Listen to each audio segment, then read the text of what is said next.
பாவிக்குட் channel மூலமாக உங்களை எல்லாம் சந்திக்கிறதுல மிக்க மகிழ்ச்சி.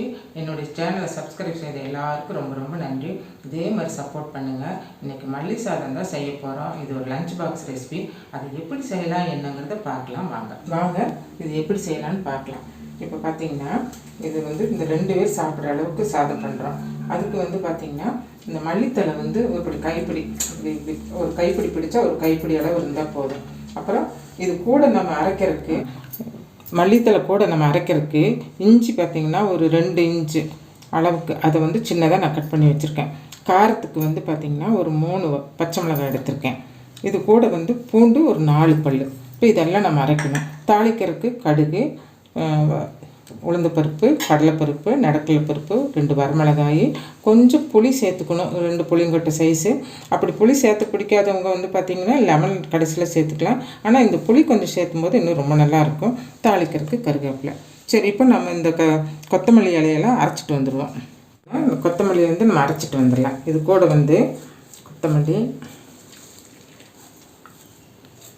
கொத்தமல்லி இதில் சேர்த்துருக்கோம். இது கூட காரத்துக்கு 3 பச்சை மிளகாய் சேர்த்துக்கலாம். நீங்கள் உங்கள் காரத்துக்கு எவ்வளோ வேணுமோ அவ்வளோ சேர்த்துக்கோங்க. இஞ்சி 2 இன்ச்சு எடுத்து அதை சின்ன சின்னதாக கட் பண்ணிட்டு வச்சுருக்கேன்.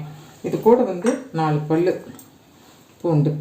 இதையும் சேர்த்து இப்போ அரைச்சிட்டு வந்துடலாம்.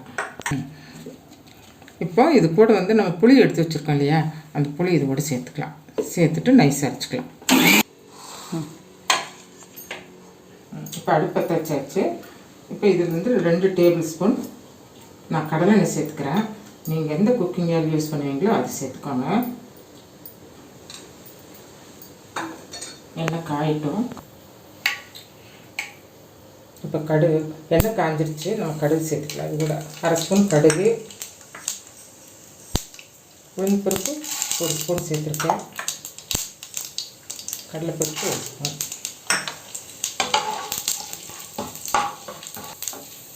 இப்போ நம்ம நடக்கலை பருப்பு பார்த்திங்கன்னா ஒரு 2 ஸ்பூன் எடுத்துருக்கு, டேபிள் ஸ்பூன். அதையும் நம்ம இது கூட சேர்த்துக்கலாம். சும்மா ஃப்ளேவருக்கு வேண்டி ஒரு 2 வரமிளகாய், கொஞ்சம் கருவேப்பிலை. இப்போ கடலைப்பருப்பு நல்லா ப்ரௌன் கலர் ஆகிடுச்சு. நடக்கலை பருப்பு நல்லா நான் வறுத்த கடலை தான் சேர்த்துருக்குறேன். நடக்கலை பச்சையாக இருந்தாலும் கொஞ்சம் நேரம் வதங்குறதுக்கு விட்டுருங்க. இப்போ ஆனியன், ஒரு ஸ்மால் சைஸ் ஆனியன் ஒரு கப் எடுத்திருக்கேன்.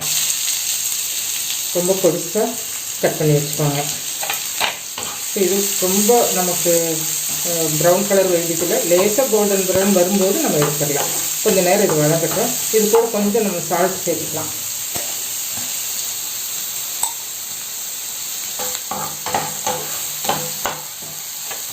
இப்போ இது கூட கொஞ்சம் மஞ்சள் பொடி சேர்த்துக்கலாம். ஜாஸ்தி வேண்டாம், கொஞ்சமாக சேர்த்துக்கலாம். சேர்த்துட்டு இப்போ நம்ம அரைச்சி வச்சுருக்கோம் இல்லையா இந்த கொத்தமல்லி விழுது, அதை இது கூட சேர்த்துடலாம்.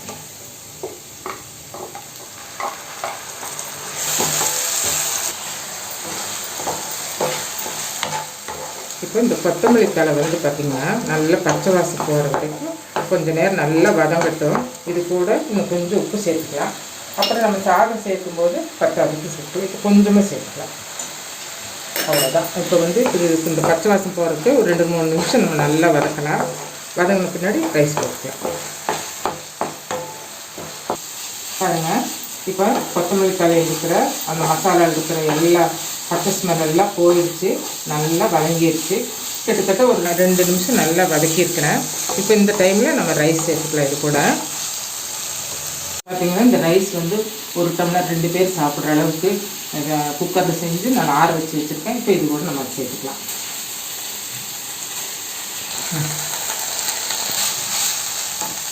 இப்போ இது நல்லா மிக்ஸ் பண்ணிக்கலாம்.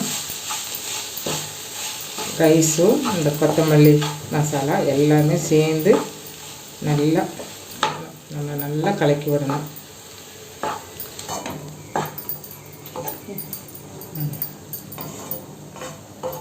இப்போ நான் கொஞ்சமாக நெய் சேர்த்துக்கிறேன். நெய் விருப்பப்பட்டவங்க நெய் சேர்த்துக்கோங்க, இல்லைனாலும் நல்லாயிருக்கும். இப்போ நம்ம புளி சேர்த்து அரைச்சிருக்கிறோம். கொஞ்சம் 2 புளிங்கொட்டை சைஸுக்கு புளி சேர்த்துருக்குறோம்ல இந்த கொத்தமல்லி தழை அரைக்கும் போது. நீங்கள் அது சேர்த்த விருப்பம் இல்லாதவங்க இப்போ இந்த டைமில் நம்ம இறக்கும்போது கொஞ்சம் எலுமிச்சம்பழம் ஒரு 1/4 ஸ்பூனு இதில் சேர்த்து நல்லா ஹை ஃப்ளேமில் வச்சு ஒரு 20 செகண்ட் நல்லா ஹை ஃப்ளேமில் வச்சு நல்லா கலந்துட்டு நம்ம இறக்கி வச்சிடலாம். உப்பு கரெக்டாக இருக்குது. உப்பு உங்களுக்கு நீங்கள் டேஸ்ட் பண்ணி பார்த்துட்டு உங்களுக்கு வேணும்னா சேர்த்துக்கோங்க. மாதிரி லஞ்ச் பாக்ஸ் ரெசிபியெல்லாம் பண்ணும்போது நம்ம இறக்கும்போது ஒரு 1 நிமிஷமாவது நம்ம வந்து நல்லா ஹை ஃப்ளேமில் வச்சு நல்லா கலந்துட்டு தான் நம்ம இறக்கி வைக்கணும். அப்போ தான் அந்த ஒரு டேஸ்ட் நல்லாயிருக்கும். இப்போ 1 நிமிஷம் ஆயிடுச்சு. இப்போ நான் இறக்க போகிறேன். இப்போ இறக்கிடலாம்.